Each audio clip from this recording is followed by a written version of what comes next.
Good morning বন্ধুরা, শুভ সকাল, জয় গোপাল। আপনাদের তো সকালেই চাটা খাওয়া হয়ে গেছে।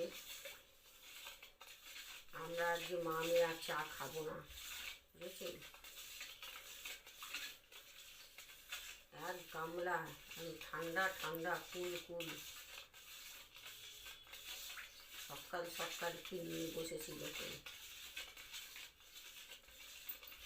পেট, মন, শরীর, মাথা সব ঠান্ডা হয়ে যাবে।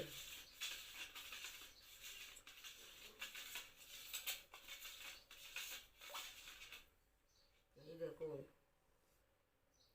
দেখেছেন কি বলেন তো,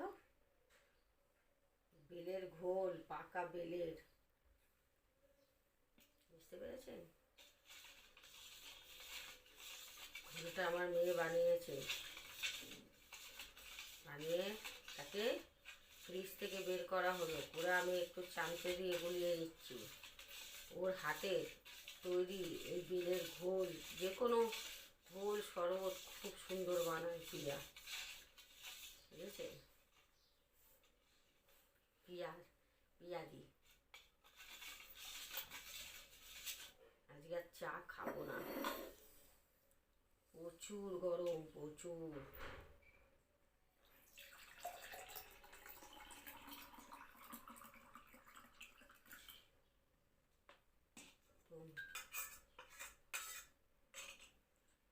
বুঝছেন, চলে আসুন, খাবেন তো, এখনো আছে।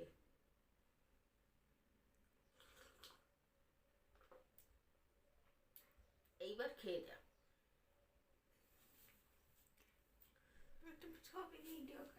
দারুণ করেছে, দারুণ, বুঝেছেন।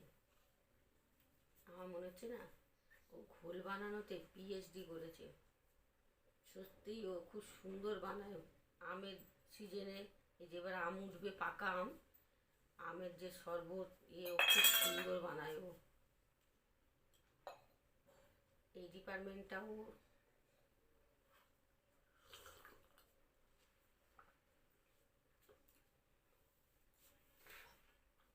দারুণ বানিয়েছে।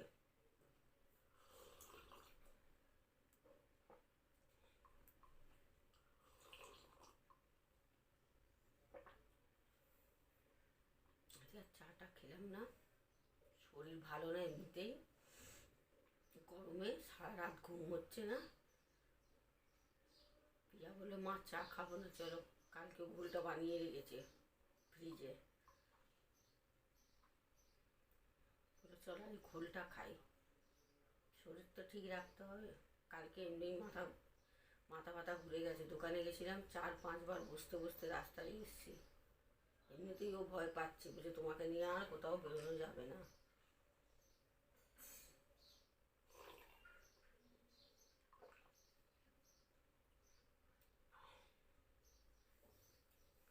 তাহলে বন্ধুরা, ঘোলটা খাই, আবার গাড়ি নিয়ে দৌড়ঝাঁপ করতে হবে এক্ষুনি।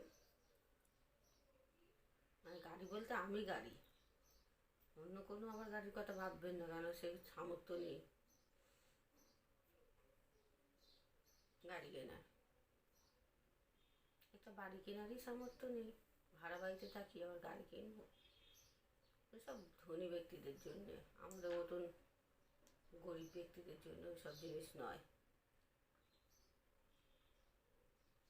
তাহলে যাই, আপনারাও সকলেই খুব ভালো থাকুন, সুস্থ থাকুন, আর যা গরম পড়েছে অবশ্যই সাবধানে থাকুন। আমি তো মাঝে মাঝেই মাথা ঘুরে ঘুরে পড়ে যাচ্ছি লটকে লটকে। আপনারা সকলেই ভালো থাকুন, টাটা বন্ধুরা। না বন্ধ করো আমার বন্ধু।